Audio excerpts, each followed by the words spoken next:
Welcome to Stitchless Circle Optics in Focus. I'm Jennifer Sertle, Vice President of Marketing at Circle Optics and your host. Our hardware may be groundbreaking, but it's our software that truly unlocks its full potential, transforming raw data into real-time situational intelligence for a safer, smarter, and more immersive world. In this series, you'll meet the engineers, developers, and problem solvers really building innovative solutions that make our technology really one of a kind and groundbreaking. We'll explore not just what they've created, but really why it matters for mission-critical operations, immersive training, and a safer, more connected future. This segment is really about rendering reality, color, clarity, and computation. And I have Grace Annese and David Krauthamer that are going to be talking about what they do. But what I would love is if each of them introduce themselves and talk a little bit about what got them excited about color science and imaging science. So go ahead and answer them both. Grace, we'll start with you. I'm Grace Annese. I'm an imaging science software engineer. I think what really got me interested was I started really being interested in filmmaking, but I am also very good at math and science, and I enjoyed those classes. So I found a really good mix of the art, physics, and math and image processing, which makes it really exciting to actually work on cameras and get to be there from beginning to end. And hi, I'm David Krauthamer. I'm a computer engineer. And the interesting thing about image processing for me is that it is a massively parallel problem, which means there are lots of fun techniques you can do to make it go faster, because my domain and area of expertise is make the thing go fast. Make the thing go fast. David, what is your vision for how this works impact people, especially in real-time cases? So how does that making it go faster really impact us? I would love to be able to see a world where we could take one of our systems out and, record training footage or something like that for using a piece of equipment or things like that.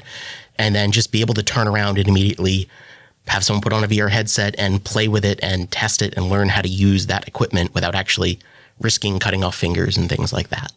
So that the accuracy and the repeatable usage and the immersive practice, yes, those are things that I'm hearing you say, which is great. Grace, why does visual fidelity matter? And actually, why don't you tell us what is visual fidelity?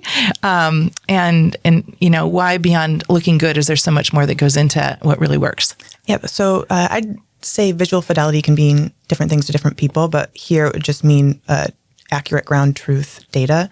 And one of the things Circle does well is a lower parallax system. Most people know what parallax is. If you close one eye and then the other, things jump. Our brain can do that processing, but we can't really mimic that we can, but it takes a lot of computer processing to do that. So our systems have lower parallax. So any overlap we have, it has low parallax, and that gives us better data of where something is in an image. It's more truthful. And then go into other things like color, spatial awareness. All those data points matter and give us ground truth data that we can interpret and do so many things with. Wow. I'm going to actually ask both of you this because it's, I think, so important. Can you share a moment when solving a visual challenge really paid off and maybe describe what that challenge is to people that aren't in the space? I think we can both agree on this one. We've worked a lot with our cameras in a 2D space on screens that everybody uses. It's just a flat screen, but we have 3D data. And David was able to get our videos working on a VR headset.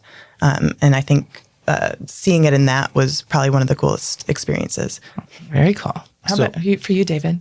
I would say that too as well. I mean, so much so that it is the reason I went out and bought a VR headset for myself at home, because being able to be immersed and actually turn my head and look at something else in a scene and there's data there is really, really cool. I'm just thinking about the ability to see a concert. And you know how you might have a crush on the drummer, but they're paying attention to the singer. And with what you're talking about, we would be able to look wherever we want to not miss anything that's happening. Exactly. Is that right? That's so exciting. Grace, what's one area of image processing that you wish more people appreciated and understood? I think just the whole imaging chain.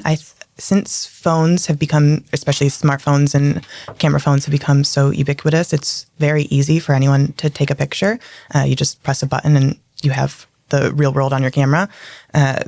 when we were using film and photographers had to go through more of a process, they understood different steps of the process, from the photons of the lights they're capturing to what's going on inside their camera to what's going on in the processing of the film, or where we do it in rendering now in GPUs. But just each step is so important to get accurate data or good-looking data that I think a lot of people forget about that.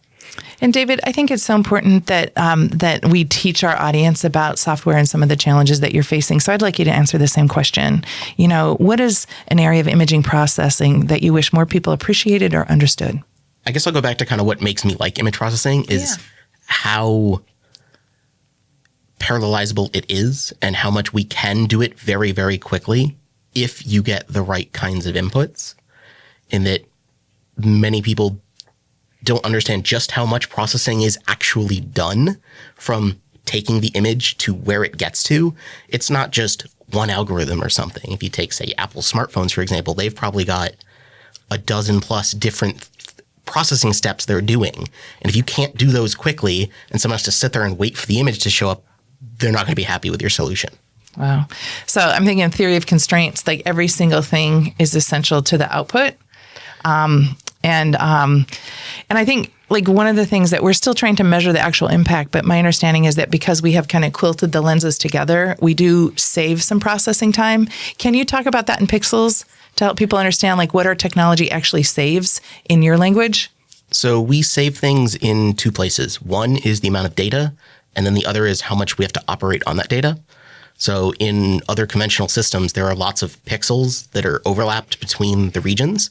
That's wasted data in theory because it's pointing at the same thing. You're seeing the same thing there, but it's present in both camera channels, say for a fisheye system, right? One on each side. In our case, because each camera is responsible for looking in its direction, there's not a ton of pixel overlap. So we're not wasting data seeing the same thing. And because we're not wasting data seeing the same thing, when we go to process it with our algorithms afterwards, we're just doing less work. There's less math and computation that has to occur. And would it be more accurate because there's less, or does accuracy the same no matter how much data is there? I am not enough of an expert to say that on image processing algorithms themselves. Yeah. I think Grace would probably have a better idea on that. Yeah, it probably goes back to the parallax of being accurate in the overlap. When you have a bigger overlap, you're going to have a discrepancy between where an object is actually supposed to be. That's where you'll get like blurring or cut off images in other stitched images or other stitched systems. But in ours, it's meant to, in that overlap, because it's smaller, you save data, but you're also not getting that discrepancy. Thank you. What are some human consequences of bad imaging and how do we avoid them? And I'd like both of you to answer this, please. I would say the biggest one is probably if you're trying to tell a story, you're trying to give someone an experience, and the thing they're looking at doesn't look good, then the experience you're conveying isn't there anymore. If you have a thing you're trying to show someone, if you want to give them an experience, to deliver a feeling, something like that, if it doesn't look good or it's not pleasing to look at, then they're not going to get it's trying to convey the artist message, right? Yeah, there we go. If you can't make it look the way you want it to, they won't get the feeling you're going for. Great. And I love the idea of what you just added is that some people think about images as the image, but it's really about the connection and something trying to be conveyed. And so there's a loveliness to that accuracy, is that there's something actually I want you to get, and I want you to get it right. Yep. You know, great. Grace, go ahead. Yeah, mine probably jumps off of that or works off of that. And I don't know if this is because I'm in the imaging science space, but I know like whenever I'm watching a video, like if there's an artifact or an image artifact, it's kind of all you see. And in an immersive space, if you're in something like the Las Vegas Sphere, if there's an image artifact or a stitching artifact, dead pixels, that's all your eyes see, and it ruins the intended experience, the intended immersive experience. And I think it's more consequential in immersive video and immersive experiences because it's supposed to kind of put you there. And if you're focusing on an artifact or something wrong with the image, it takes you completely out of the experience. And when do you guys rest? Because with that level of precision, you know, like you understand whenever you see something, how it's being put together. I'm just thinking, how can you rest if you see it? Because most of it's done poorly. And so how do you...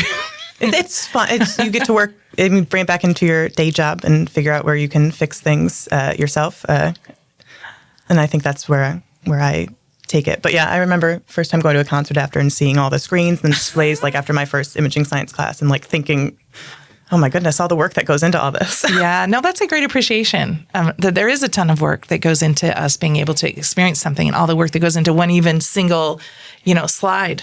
And so that's really, and I know you guys are instrumental in our ability to actually make the system work. I remember going to Fort Drum and calling Grace. It's like, we need your help. And you were there. So thank you very much. It's really been fun. We've been listening to David Krauthamer and Grace Annese from the software team in our software series in Stitchless Circle and Focus.